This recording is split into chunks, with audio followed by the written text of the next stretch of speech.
Mais aujourd'hui, il a radicalement changé d'univers. Bon, allez, c'est parti. Il y a 2 ans, Rémi est devenu dresseur de tigres. Et le soir, à l'heure du dîner, le spectacle est impressionnant. C'est bon.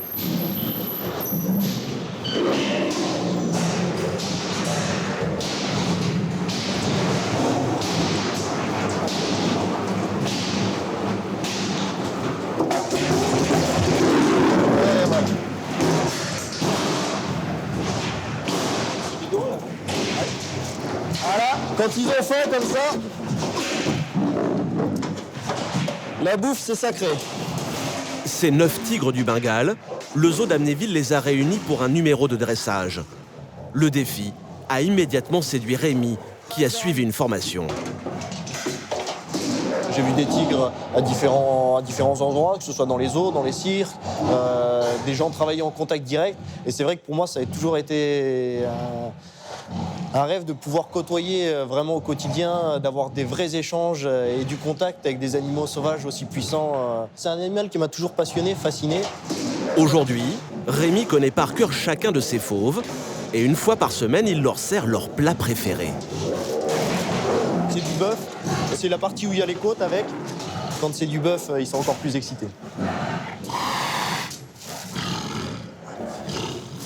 Ils mangent une fois par jour et le soir, jamais le matin ou le midi. C'est vraiment le soir, quand la journée est finie et qu'ils n'ont plus rien d'autre à faire après que de digérer. C'est mieux pour l'estomac, plutôt que de bouger. Moi, je ne vais pas faire un footing après avoir mangé une fondue. Parmi ces redoutables prédateurs, il y en a 2 que Rémi connaît encore mieux que les autres.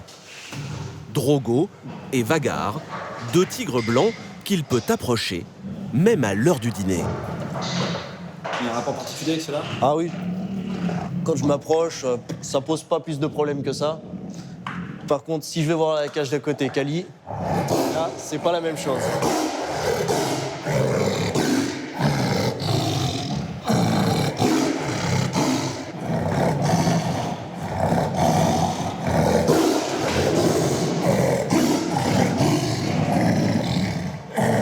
On voit bien la différence de caractère et de tempérament. Et si Rémi a un contact privilégié avec ces tigres, ça n'est pas parce qu'ils sont moins voraces que les autres, mais plutôt parce qu'il a vécu avec eux une histoire hors du commun. Une histoire dont il conserve un précieux souvenir dans ses archives. Un film particulièrement émouvant. Celui que je suis en train de caresser juste là, du coup, c'est Vagar. Et celui qui est juste à côté en train de dormir, là, c'est Drogo.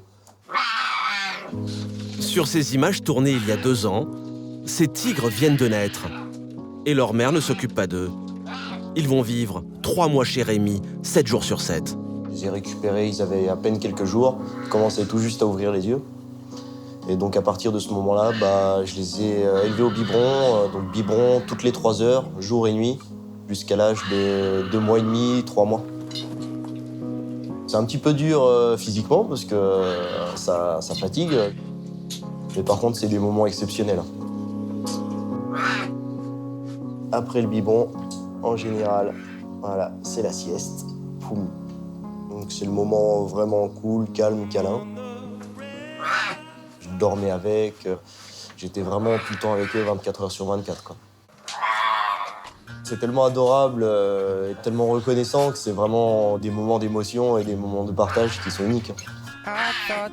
2 ans plus tard, Drogo et Vagar sont devenus de redoutables fauves.